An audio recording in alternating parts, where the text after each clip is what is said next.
I'm not. I started surviving Sky out of desperation, out of a need to tell Sky's story, to tell the family story about what happens when somebody goes missing. And I tried so many different ways before, and it wasn't until I started this podcast that it really clicked, that I was really able to harness what I needed to say and take the time that I needed in order to say it. And I didn't know anything about podcasting. So when I discovered Spotify for podcasters, I knew I found the right fit. I could record, edit, and then just post it, and it goes to all the streaming platforms out there. It was a real no-brainer. So if there's something out there that you're passionate about and you just need to get it out there, check out Spotify for podcasters. I want to answer my phone, and it's not because I'm a millennial. It's a habit I got into years ago because I just don't like talking on the phone. It gives me anxiety. I don't know when to speak because I can't see you. FaceTime or text is my current preferred method. So as I was sitting in the parking garage yesterday, right before my therapy appointment, I saw that I had a missed call and a voicemail. And it was from the Southington Police Department. Voicemail letting me know that they have new information and they have to ask me a few questions. And this is right before, like 5 minutes before my therapy appointment. And I figured, well, this is good. This is probably where I need to be. And most of the time when I get a phone call from the Southington Police, I feel okay. It doesn't really elicit much of a reaction. But for some reason, I was stricken with so much anxiety.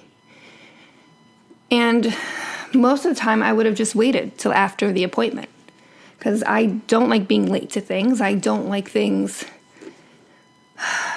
to be rushed. So having to take a phone call or call somebody back with only 5 minutes before I have to do something else just makes me a little anxious.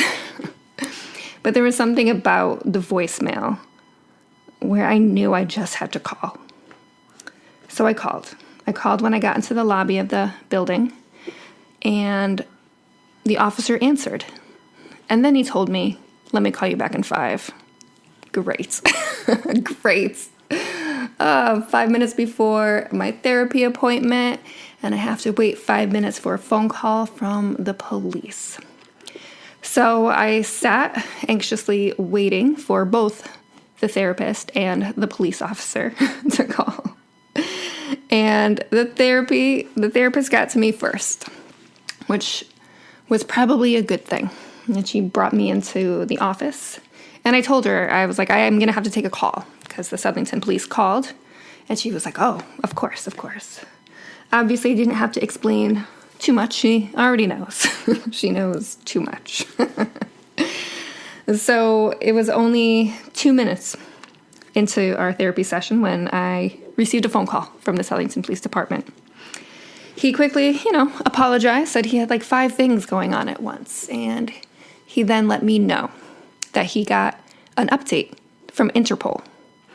Interpol had contacted Japan looking for more information. So in the Interpol database, there was no DNA match for the family DNA. Nothing that my parents had submitted had matched to any remains that were in the Interpol database. And the news like that is good. Any news at this point is good news. But what we found out is that Japan uses a different method for their DNA. And the DNA that we submitted is not compatible to their methodology. Cool.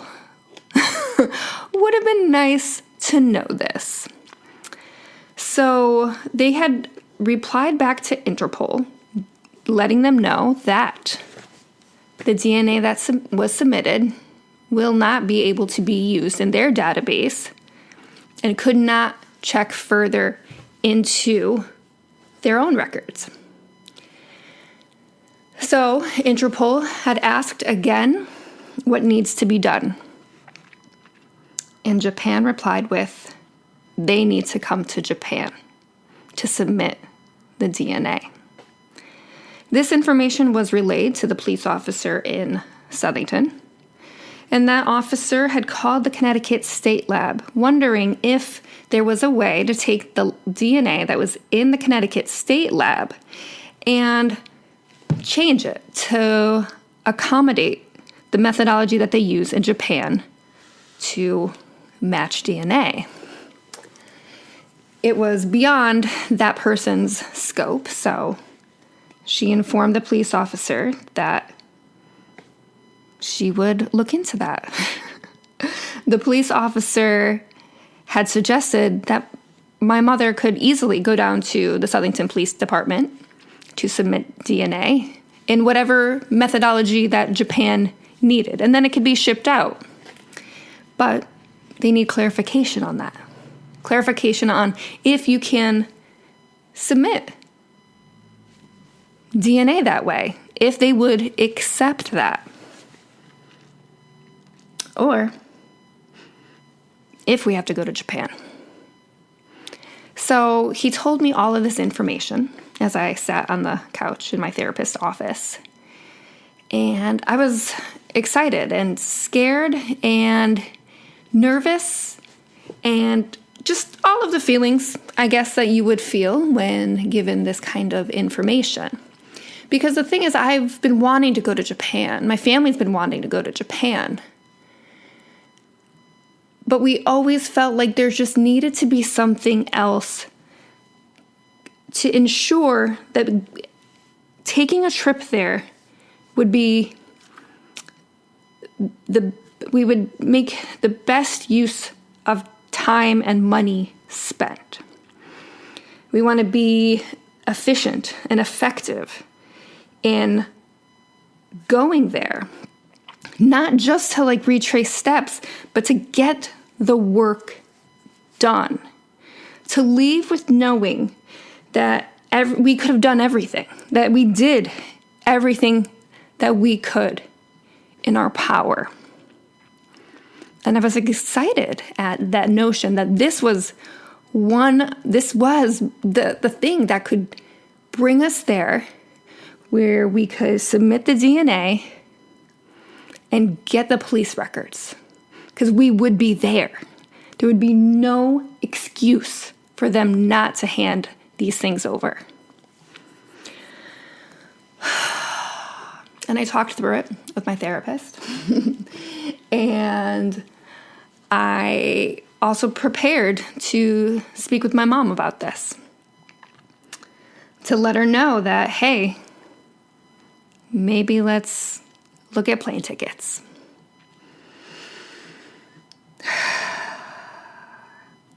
And it feels like what I found funny was the assumption that, from the police officer as to why couldn't we just collect the DNA here and send it over? It just felt like how do I put this? I guess I'll just say it felt like a very arrogant American thing to say. Not because I think he's wrong, but because Japan also holds a lot of power. And just because we assume that, hey, why can't we do it this way, doesn't mean this other entity would agree. And it's something that I found true in dealing and having an international missing persons case, is that just because things work one way here and we assume that things could work that way, it doesn't make it universal. It really doesn't. And it humbles you. And so when he said that, there was laughter in my head. And I'm like, oh, if only you knew.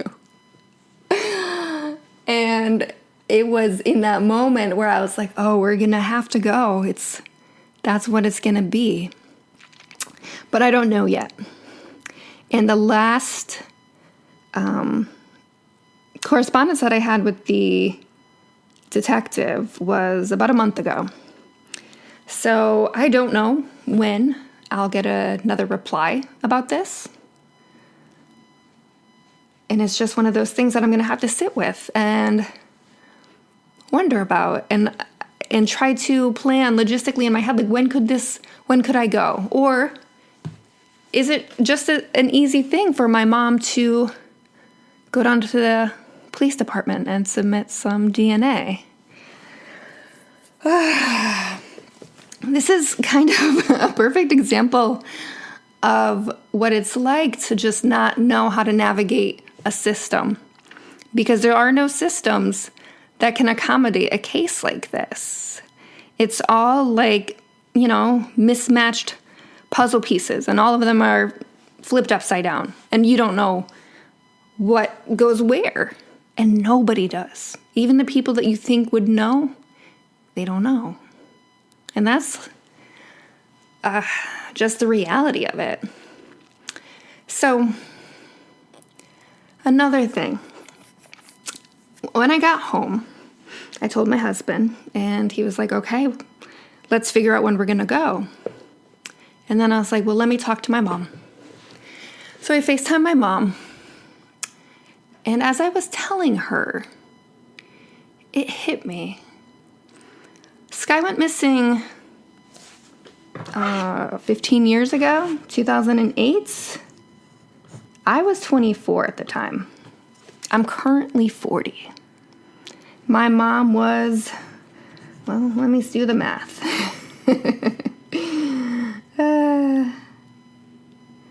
My mom was 55. 55? How is that right? How did so much time go by? But 55 is a lot different than 70. And I've seen my mom come to travel and visit me. And I know long flights don't agree with her. And it dawned on me that this either needs to be done as soon as possible before she gets even older. Because a long flight like that isn't kind on somebody's body. And not just the flight, but it's the stress of the situation and the weird things it will do to you. And I remember my mom in Japan. Shell-shocked is a fair description of how she acted. She tried her best to hold it together, but there was a dissociated state that came over her, a numbness that shielded her, and a speech impediment that silenced her. And couple that with 15 years and open-ended grief, I saw a nervousness in her when I told her. And the thing is, last year, she renewed her passport, along with my dad getting a passport for the first time, because I told him that this day was going to come, where we're going to go back. But I think the reality of it hit a little different. So if we need to go back, we need to do it sooner than later.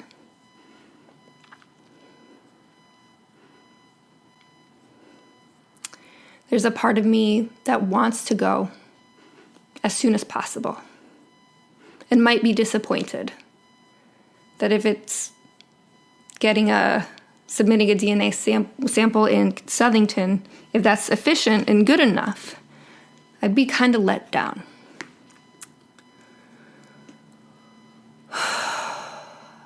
Because I want to go. I need to go.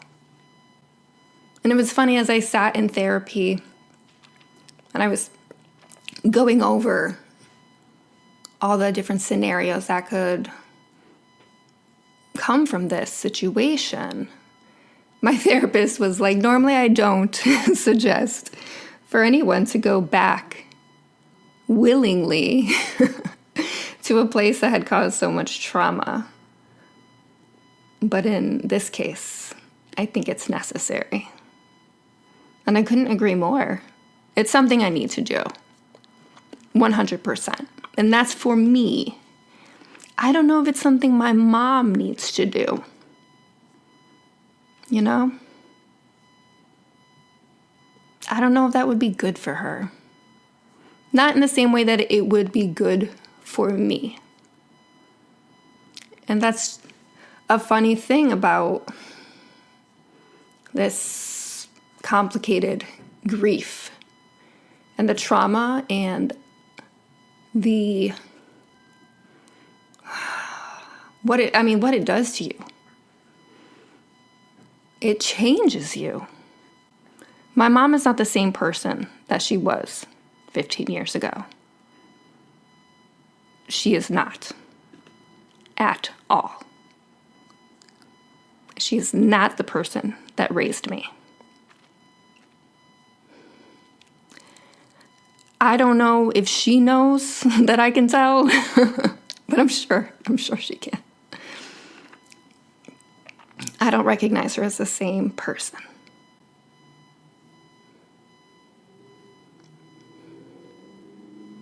But you know what?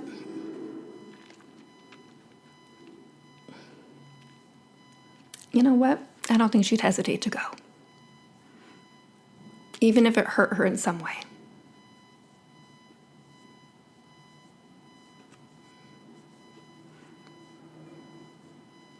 But I just wouldn't want her to do it just for me. At this point. I hope that she would know that she would do it for her. To know. To know what really happened. To know that she's strong enough. To face it. Head on.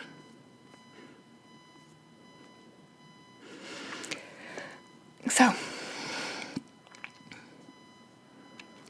yeah, that was this week. That was yesterday. This episode's a little bit sooner because I needed to get that off my chest. Yeah.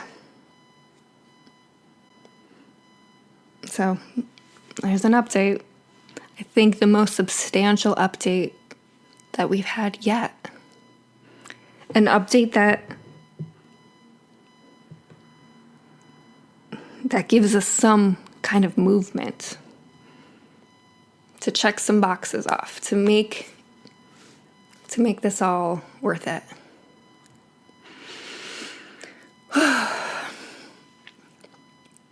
This has been Therapy Notes, session 11.